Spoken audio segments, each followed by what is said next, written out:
Zeta Global Radio. There's a lot that goes into these shows, as you probably know, but here we are. I'm Lainey Savante Wolkin, and I'm so excited for today's show because it's a show I think that will resonate with everybody, and then will also be things in there for all you yogis out there who think you know it all, and now you're going to learn some things possibly new. And then for those of you who are kind of waking up to the practice of yoga, learning about why it's such a phenomenon on the Western culture as well as Eastern and everywhere else. But we're going to learn from somebody who this wasn't her first rodeo. She's been doing this a long time, and she wrote an incredible book called Radiate, Using the Practice of Yoga to Cultivate Your Inner Shine.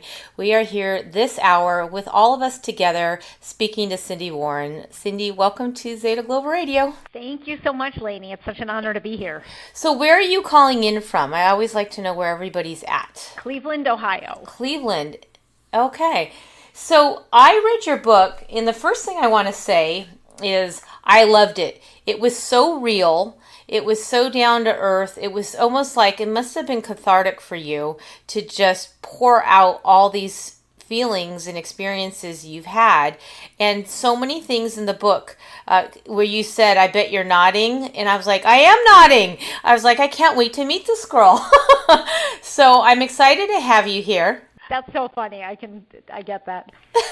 So I'm excited to have you here, and I thought for people who don't know who Sindy Warren is, that maybe we would talk about who you are and what kind of brought you into, like, maybe a background. I know you shared it in the book, but just to give everybody a sense of why you wrote the book and where you are, currently. So just give us a little snapshot, and then we'll dive into some of the wonderful things you shared with us. Sounds fantastic, Lainey. So, again, my name is Sindy Warren. I live outside of Cleveland, Ohio. I am in my mid-40s. I've got a teenager, a couple of older stepkids. I've been married for a little over 15 years, and I'm a lawyer, actually. But my passion is practicing, teaching, and now writing about yoga. I'm so glad you shared that you are a lawyer. We did a show many years ago called Spirituality in the Workplace.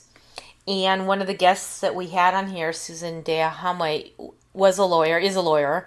And we were talking about how these perceived professions that seem on the ill-fated side of positivity sometimes, or have a stereotype. And she went on to show how she uses yoga and meditation and spirituality with her clients. So the fact that you started right off the bat talking about that you're a lawyer is great, because I want people to really take that in. That is very interesting. I find that my yoga and meditation practice helps me in how I navigate the stressful profession of law, as well as how I interact with clients, navigate demands. It's a high-stress environment.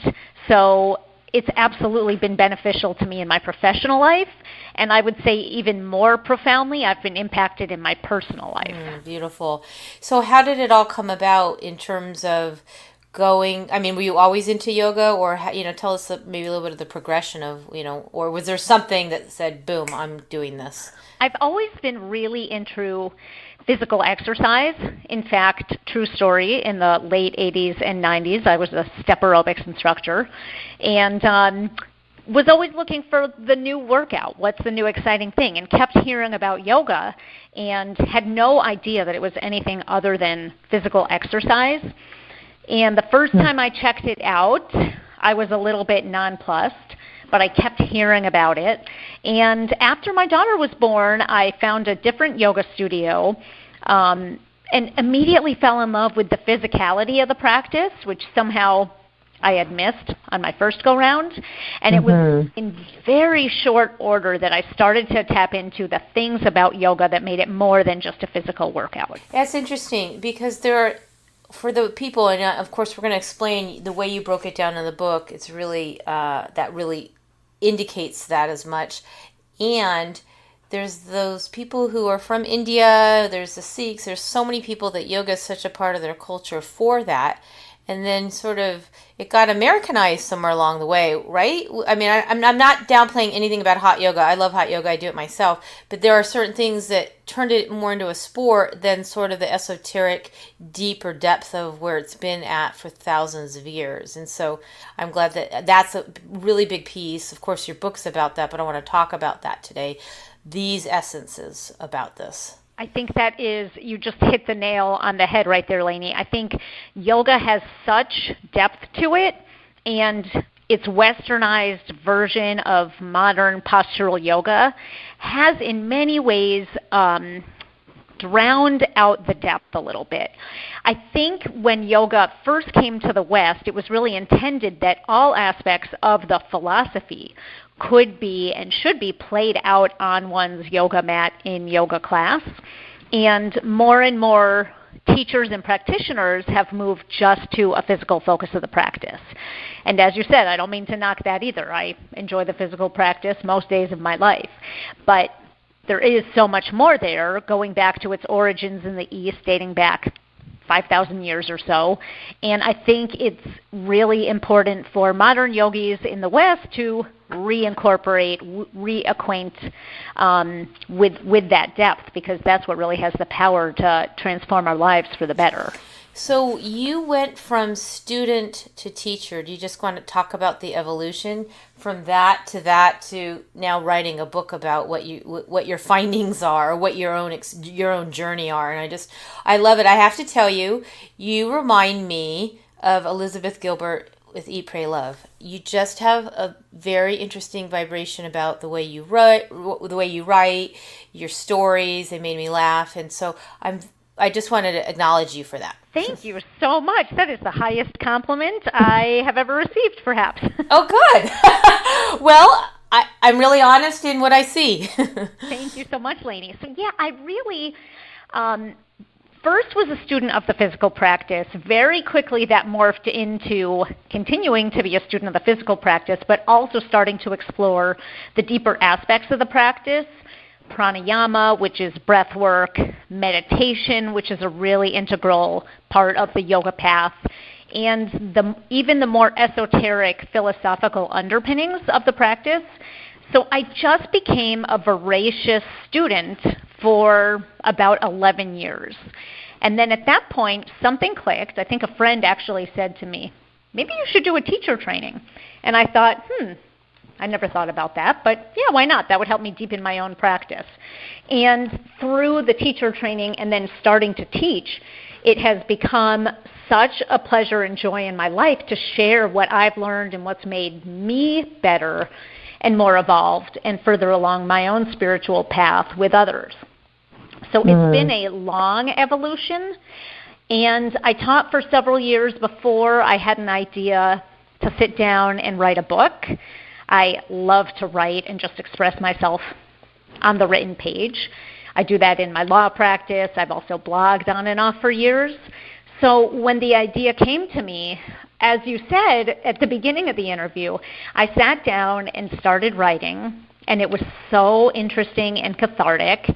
And I realized that over the last decade and a half, I had synthesized quite a bit of knowledge, and it really was such a joy to just get it down on paper. And it felt like the whole thing just flowed out of me. It was really a special experience. Did you know that you would be, once you wrote the book, what the steps are? Because I'm a children's book author, and I do many things, but the process of writing a book is quite a journey, isn't it? It's like you have the beautiful intention, you have all this knowledge, you get it all out, and then there's the next steps, and there's lots of them. I had no idea about any of that. And so as to take the pressure off myself, as I was writing the book, I told myself, this is just for me and maybe a few friends who want to read it. I'm not going to worry about what comes next. I'm really enjoying the writing process and just the thinking and deliberating on the philosophy in a systematic way. And so I really tried to stay just in the process as opposed to the result, which, by the way, is one of the big teachings of yoga philosophy. So I got to put that into use. Perfect. Well, why don't we do this? We're going to take a break. When we come back, we're going to just dive right into Sindy Warren's book and get into these chapters of how she broke them out and how they can make a big difference in cultivating your own inner shine. You're listening to Lainey Savante Wolkin. We'll be back in a moment. Trice Massage Therapy and Skincare is Southwest Florida's premier holistic and wellness spa to relax and rejuvenate your well-being. Founded by Lucille Trice, this enlightened haven located in Cape Coral offers a variety of massage therapies including Swedish, deep tissue, and trigger point massage. Trice offers detoxifying body wraps and facials using natural organic ingredients to pamper your skin and restore balance and health. Visit their Trice Massage Therapy and Skincare Facebook page or call 239-672-0526 and book your experience today. Mention ZGR and receive a complimentary ionic foot detox experience.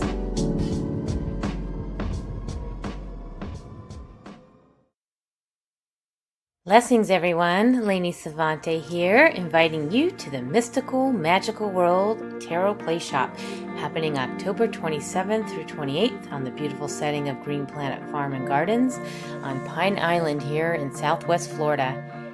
I want you to experience, and I'm looking forward to it myself, a total immersion of learning, being, and embodying our divine archetype as shown in Tarot's major arcana. Discover the depth of who you truly are and step into its power. I myself can't wait for this.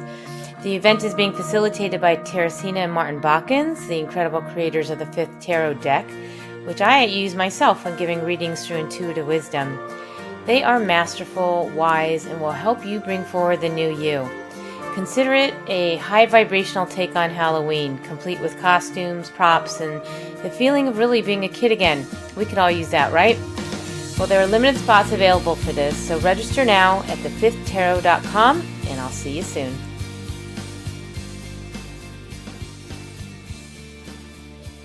Welcome back to Zeta Global Radio. Lainey Savante Wolkin here with Sindy Warren, and we are feeling radiant today.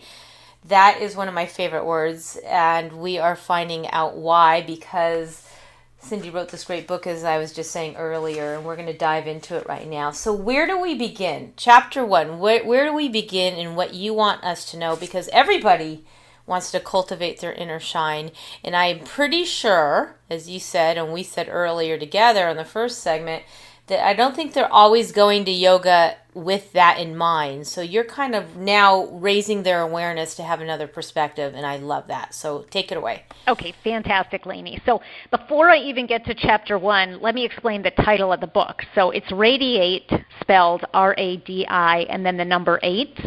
And the reason for that play on words is that yoga philosophy sets forth an 8-part practice. It's known as the 8 limbs, and it dates back thousands and thousands of years. The 8 limbs lay out a systematic way to live a fulfilling, kind, compassionate, vibrant, and healthy life. And only one of the 8 limbs is concerned with the physical practice, which is called asana. We don't get to asana until limb number 4. So if we start with, I arranged the chapters 1 limb per chapter.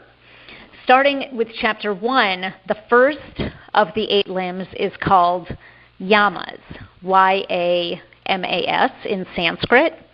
And by the way, I use Sanskrit always with the English translation throughout the book as a way to acknowledge the spiritual underpinnings of the practice and the teachers that have come before me.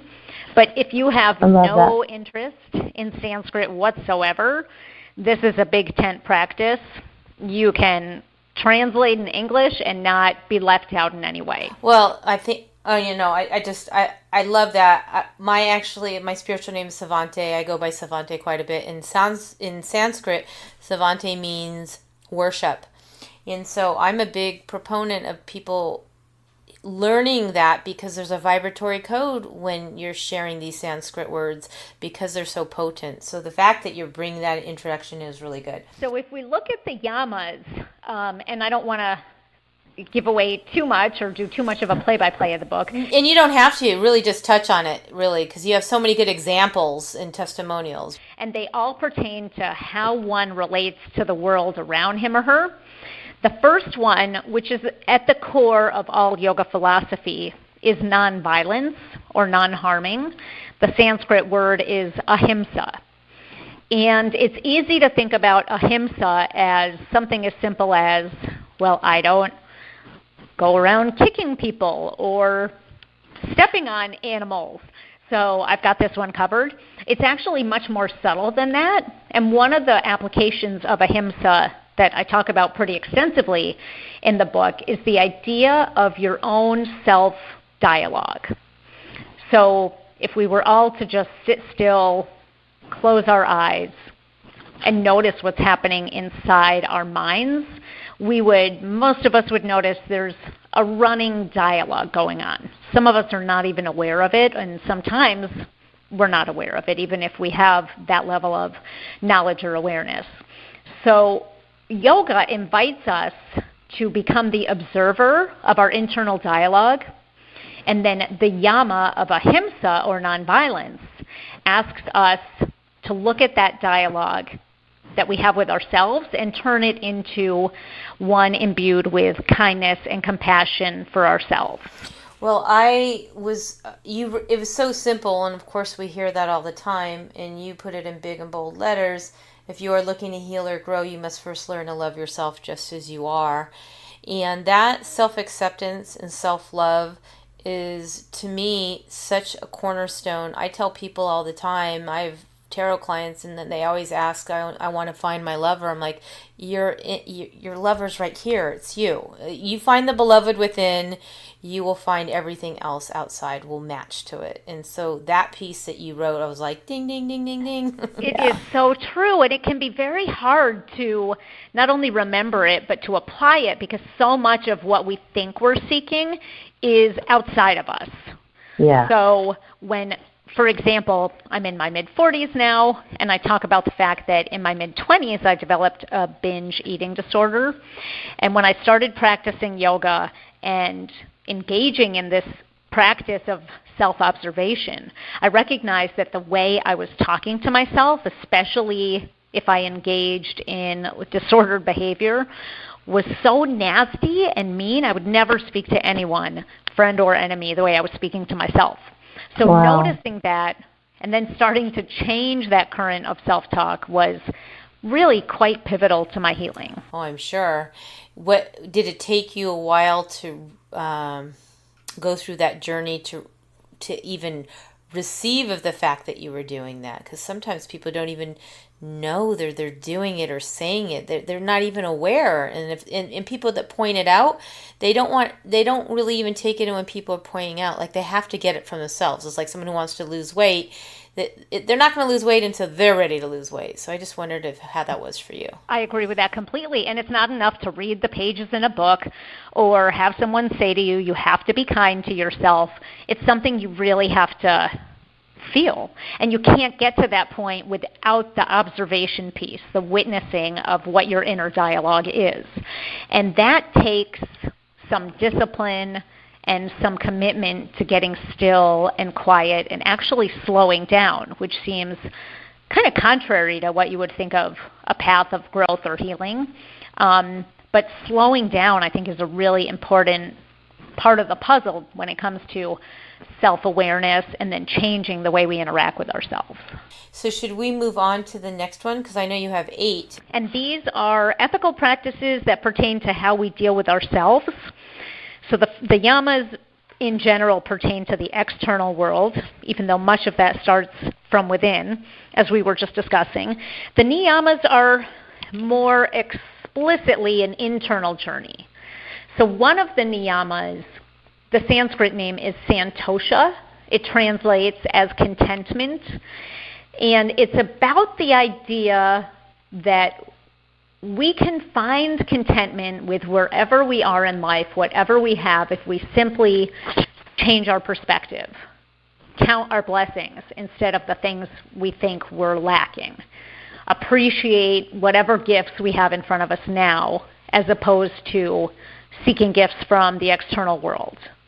So Santosha it's an interesting niyama to think about, because the idea is you already have everything you need. And that kind of turns our culture of seeking on its head a little bit. Wow.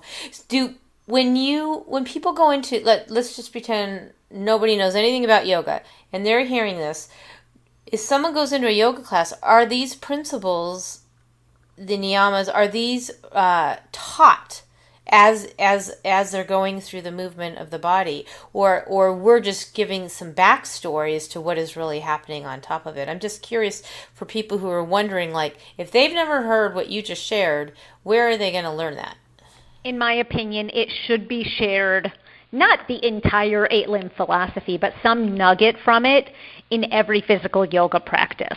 For some students, you have to do a little bit of outside work, whether it's reading a book or listening to a radio show or what have you. And then for those that can find the really skilled teacher that can combine the philosophy with the movement practice. Well, I think what you just shared, is there more to share on that particular topic? We still got another couple minutes before we take a break and move on to the next segment. But I just want to make sure that we've covered all that about the niyamas. Yeah, I mean, just like the yamas, there are 5. So they're not all warm and fuzzy. I can give an example because I feel like the 2 examples I picked might sound a little warm and fuzzy. Another one of the niyamas is called tapas, and it means self-discipline. So this is where we actually invite discomfort or mental agitation or an emotional desire for something we don't or can't or won't have, and sit in the seat, the kind of the fire of that discomfort, and grow through the practice of just being in agitation. That's something that you might be able to easily identify in a physical yoga class. Teacher puts you in a pose. Right. You're like, when do I get out of this pose? My thighs are burning. My breath is becoming shallow. I'm sweating. You stay. You slow down the breath. That would be an example of tapas. And there are many ways to apply this idea of self-discipline to your life inside the yoga room and also outside. Well, I love that one. And of course, that comes up a lot. I always say to embrace those dark times, embrace the shadow, embrace those things we don't want to look at, because they're there to teach us. They're there to lift and expand and let us come out the other side. So don't brush those under the rug, because that's where we get our greatest nuggets of learning for the most part. What'd you say? Same thing. Okay, great. All right, well, we're going to take a break here, and then when we come back, more and more and more. So we're listening to Lainey Savante Wolkin here with Sindy Warren. We'll be back in a moment. In the depth of a spiritual ceremony, the heartbeat of the drum and shaking of the rattle bring you closer to a heightened state of awareness within. Experience the richness of nature's spirit drums. They are expertly and lovingly handcrafted with an infusion of sacred animal spirit and healing energies. Hand-stitched rawhide rattles used in sound healing, energy clearings, and journey work are filled with the powerful vibration of crystals such as amethyst, citrine, jade, and garnet.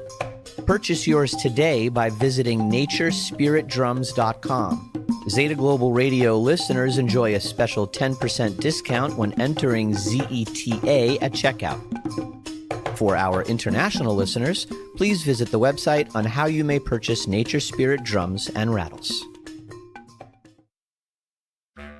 The Holistic Chamber of Commerce in Southwest Florida now has chapters in Cape Coral, Fort Myers, and Naples.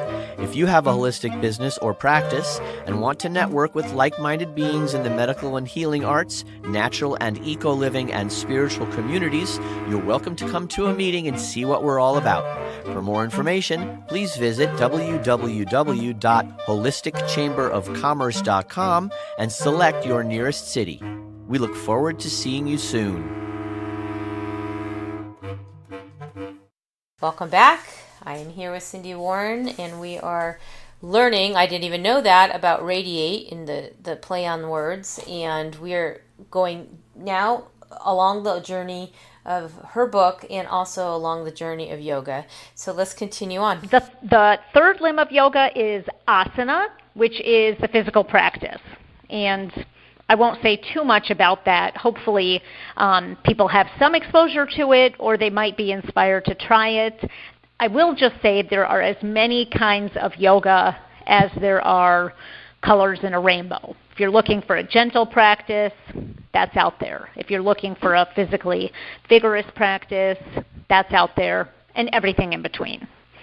So I spent some time in the book talking about the health benefits of the physical practice. And this is probably, wouldn't you say, the most common out of everything that people know. They've heard that word before. That is almost mainstream knowledge now, what that word is, asana. It's mainstream, and I wrote the book to go beyond that. So the next limb is called pranayama, which means breath control. Now, for any listener that's taken a yoga class, you do incorporate pranayama in every yoga class. It should be part of the practice, whether it's a particular kind of heat-building breath called ujjayi, or whether there are other breathing techniques included. What I really wanted to highlight in the book is that pranayama, breath work, can stand on its own as a very simple practice, something you can set aside 30 to 60 seconds to engage in that could really shift your energy for the whole day. Can it also heal? When we say shift, I just want to be clear with people what exactly that means. I mean, obviously move from one state of mind to another, but I mean, can it actually just move energy through the body in a way? Well, you tell me what you think that means. I can get a little bit just slightly more scientific than that because there are so many healing benefits of breath work, and more and more scientific studies are coming out and talking about this. So when we're in a constant state of stress or agitation or anxiety, our nervous system is in what we call fight or flight, which evolutionarily is very useful. If you're being attacked, you've got to make a quick decision, stay and fight, or get the heck out of there. So it's useful. However, more of us are living the majority of our days in fight or flight, and it has very negative effects on our health. So when we're there, we're activating the sympathetic nervous system, and the hormone cortisol is being continuously released into our bloodstream. That creates a lot of health problems, including heart disease, obesity, insomnia. It can exacerbate anxiety and even depression.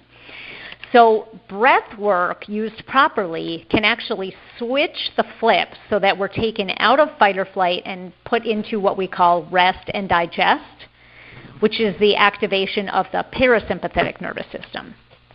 And this is where cortisol is not released into the bloodstream anymore. Instead, we get the feel-good hormones like serotonin, for example, and it literally is an antidote to a lot of the ill effects of stress. So a simple breathing exercise, like I said, that takes 30 seconds or 60 seconds, and who doesn't have time for that, could be the key to just shifting your nervous system from sympathetic to parasympathetic. That's huge, and I'm glad you shared that. That was really important because we talk a lot about breath, and it's one of those things that you're like, okay, yeah, my body already does it naturally.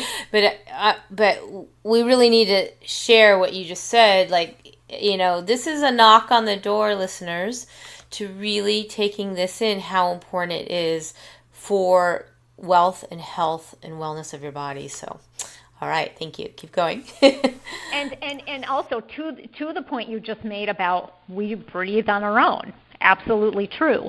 But pranayama is about controlling the breath a little bit.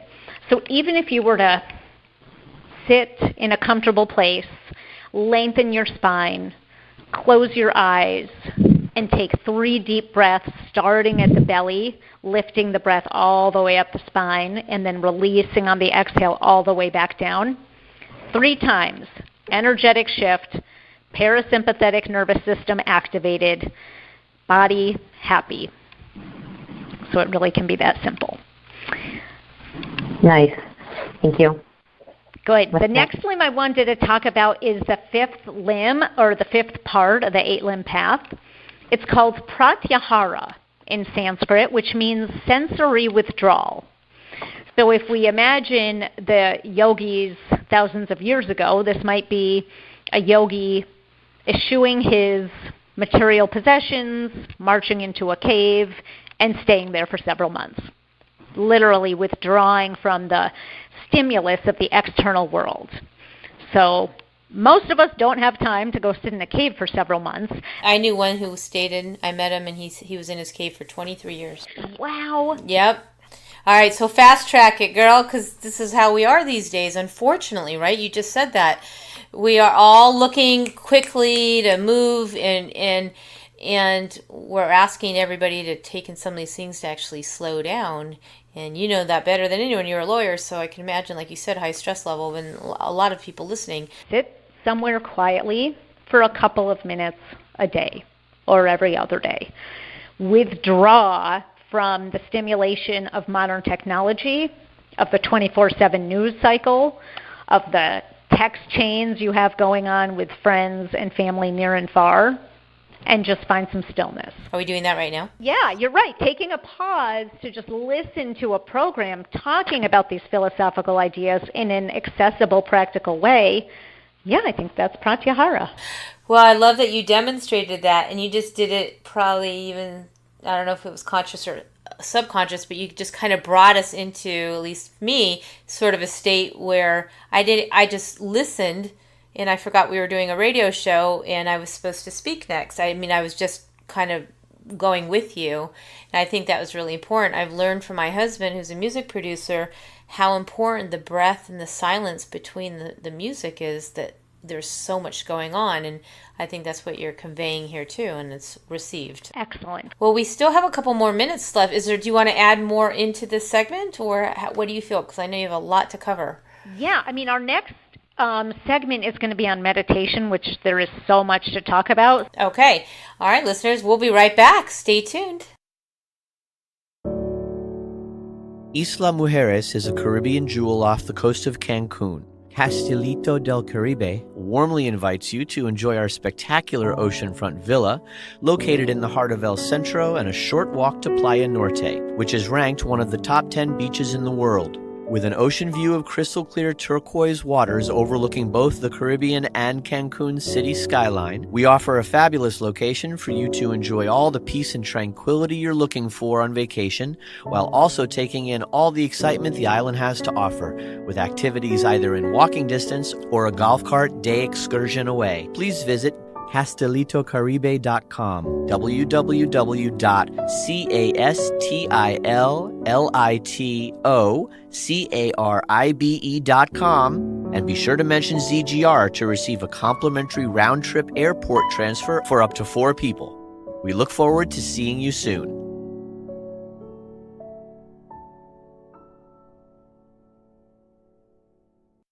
Hi, Lainey Savante here, and I'd love for you to visit my new Facebook page for my private tarot and oracle session readings called Intuitive Wisdom.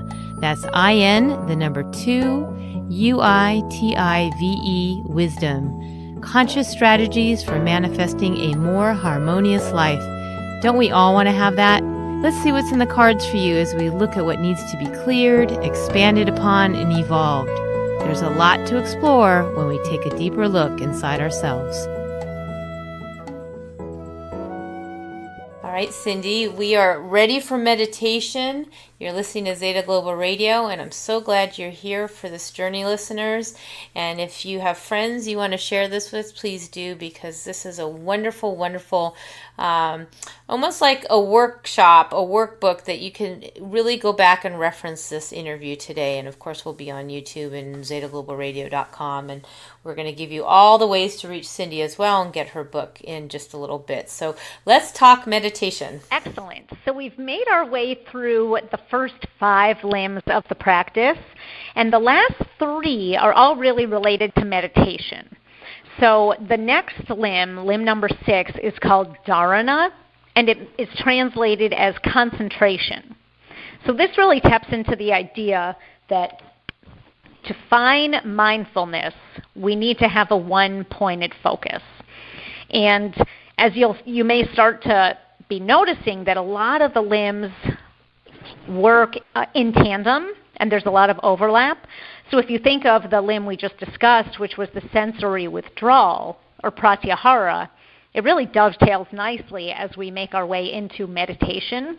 So concentration, you have to shut out the multitasking. You cannot find dharana, concentration, if you're doing 10 things at once. And it's so fascinating to me that the yogis of thousands of years ago knew this, and the science is just catching up to it. You see studies coming out all the time about how ineffective multitasking is. That's really interesting, and that's the biggest thing that people do. And what can you just touch on that for a second before we go on? Because I want people to hear that, like really hear that. The science, which, as I said, coincides with yoga philosophy, is that you need to put all of your focus on one point. It could be the breath. That would be a simple mindfulness meditation. It could be on a good book you're reading. It could even be if you're working in your garden.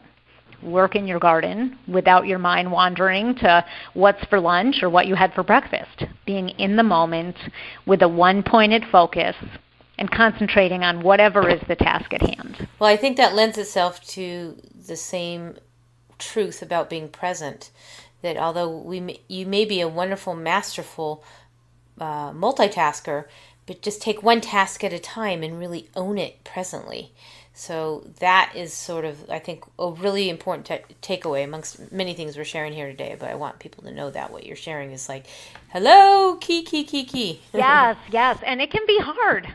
For many years, I was an avid multitasker, and I still sometimes slip into that. But I do notice that everything I'm doing while I'm multitasking suffers. If I give all my attention to one thing, give it my all, it's so much better. I'm so much more focused. I'm more productive, more present. And much of the yoga practice, including developing a meditation practice, is really about coming into the present moment and letting that be enough. Because the truth is that's really all that exists in any given moment. Beautiful. Are you, do you practice meditation daily, or what is your own personal practice when it comes to meditation? I have a daily practice. I meditate 1 to 2 times a day for about 20 minutes each time. It has taken me years to develop a regular meditation practice. In fact, I would say for a good 4 or 5 years. I loved getting together with friends or fellow yogis to do group meditations. And other than that, I loved to read about meditation. I loved to talk about meditation, but I couldn't quite get myself to be disciplined enough to develop a daily practice. So a few years ago, I decided that was my New Year's resolution: meditate every day for a year. And that helped move me from a dabbler in meditation to a real practitioner. Wow. Not everyone has to meditate every day. One of my favorite meditation teachers says, your meditation practice should be daily-ish. So you miss a day here, you miss a day there, no big deal. We don't beat ourselves up, but we shoot to have some kind of consistency in the practice. Beautiful. Terrific. All right, what's next? So moving from dharana, we move squarely into meditation. That's called dhyana in Sanskrit. That's limb number 7. Okay. And there are so many different kinds of meditation that I'd love to, just for a few minutes with you, Lainey, explore some of the more complex kinds of meditation, but more importantly, the really accessible kinds of meditation that anyone can just tap into. It can be for a breath, it can be for a minute, it can be for 10 minutes. So no amount of time is really too small. I think consistency is the more important piece of developing a practice. And a simple meditation based on mindfulness would be to take a seat, lengthen your spine, gently close your eyes, and begin to notice your breath.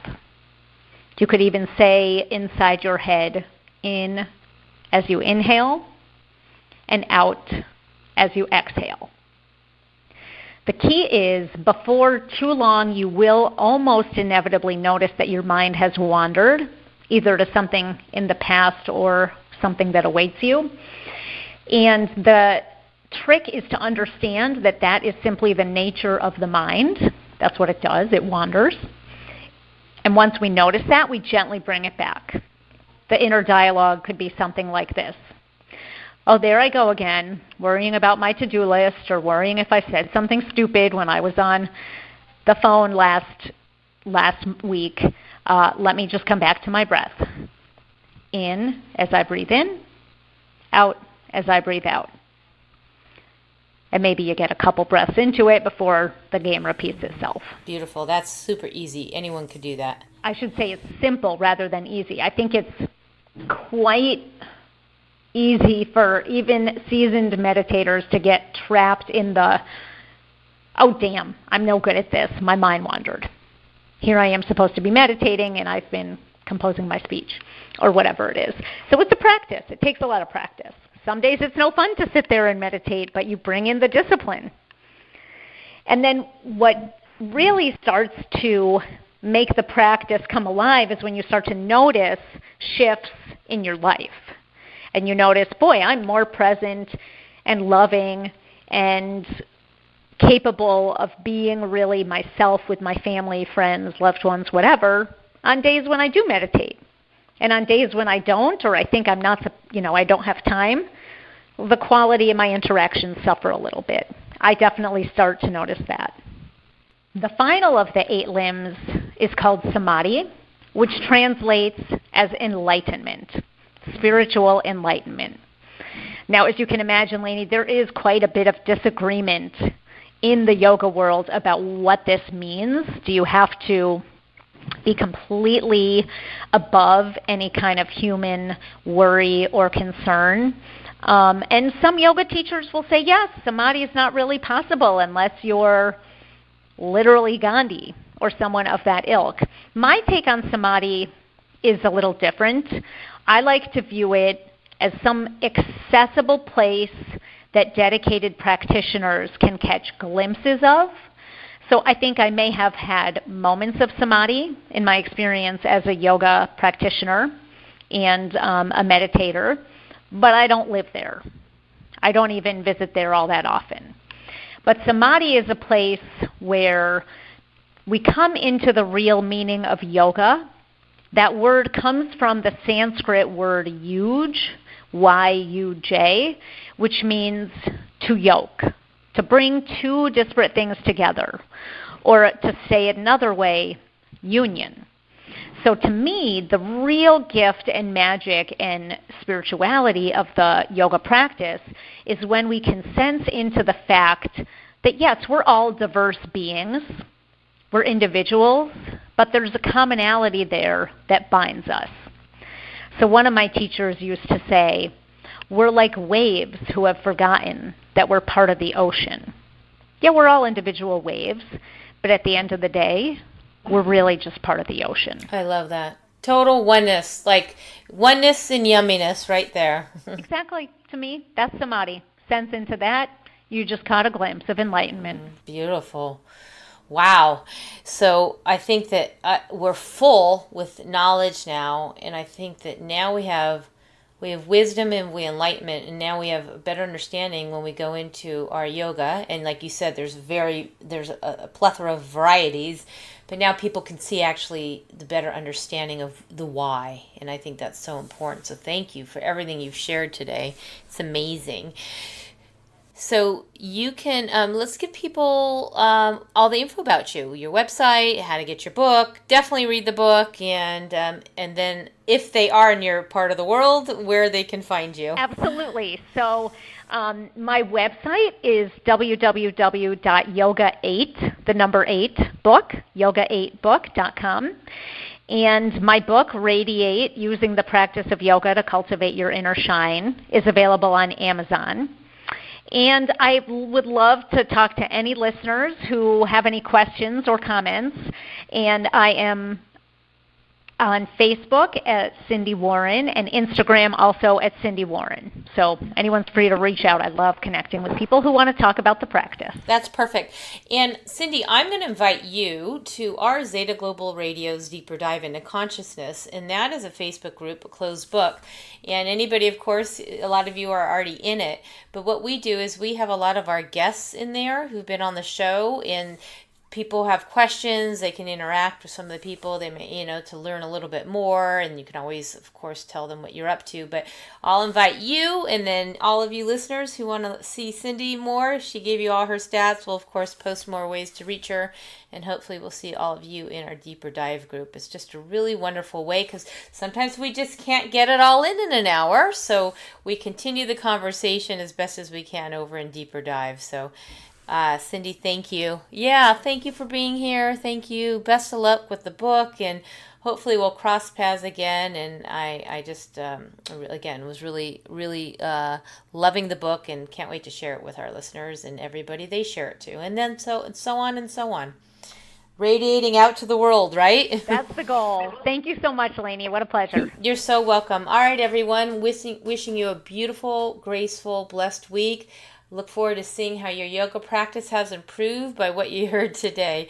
All the very best. Namaste.